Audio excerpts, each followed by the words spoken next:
Perkenalkan, nama saya Dian Citrawati, Prodi Komunikasi Penyiaran Islam, semester 5, NIM 1901040035. Baiklah, pada kesempatan ini saya akan menjelaskan materi, yaitu proses pengambilan keputusan dan pengambilan keputusan dalam partisipatif organisasi.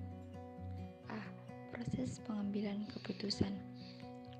Proses pengambilan keputusan menurut Janis, di mana proses ini lebih mementingkan rasa konsep in group yang lebih tinggi dan lebih mementingkan kesatuan organisasi daripada pemecahan problem secara rasional. Dengan demikian, proses pengambilan keputusan di organisasi ini cenderung kurang rasional dan menghasilkan keputusan yang salah atau berkualitas rendah karena adanya tekanan untuk mempertahankan keseragaman, konflik yang sangat kondusif.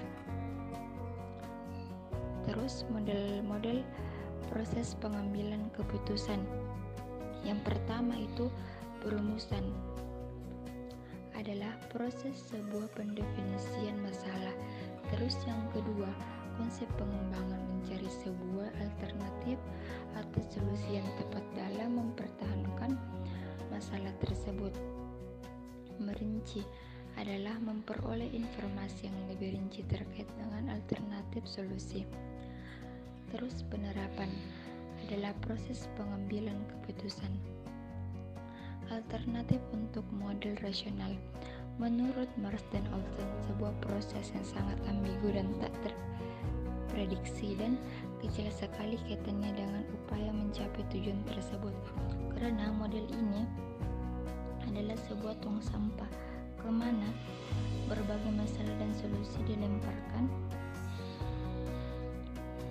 oleh partisipasi proses pengambilan keputusan. Pengambilan keputusan partisipatif dalam organisasi.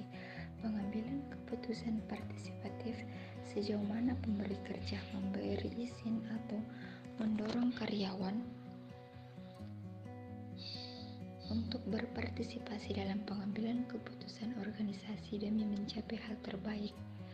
Tujuan utama pengambilan keputusan partisipatif agar organisasi mendapatkan manfaat dari efek motivasi yang dirasakan dari peningkatan keterlibatan karyawan. Konsep dan metode. Yang pertama, partisipasi dalam keputusan kerja sebagai suatu dukungan dan kepercayaan yang telah diberikan perusahaan. Yang kedua, partisipasi konsultatif. Masyarakat berpartisipasi dengan cara berkonsultasi dan sebagai masukan pemecahan masalah. Yang ketiga, kepemilikan karyawan. Program penawaran atau opsi yang mendukung hak. Dampak positif pengambilan keputusan partisipatif. Yang pertama, kepuasan kerja yang berkaitan dengan sifat dan tugas pekerjaan, hasil kerja yang dicapai, bentuk pengawasan yang diperoleh, maupun rasa lega dalam menyukai terhadap pekerjaan yang ditekuninya. Yang kedua, komitmen organisasi sebagai suatu keadaan di mana seseorang karyawan memihak organisasi tertentu serta tujuan-tujuan dan keinginan mempertahankan keanggotaan dalam organisasi. Yang ketiga, dukungan organisasi yang dirasakan merupakan persepsi karyawan terhadap bagaimana organisasi menghargai kontribusi mereka dan peduli terhadap kesejahteraan mereka.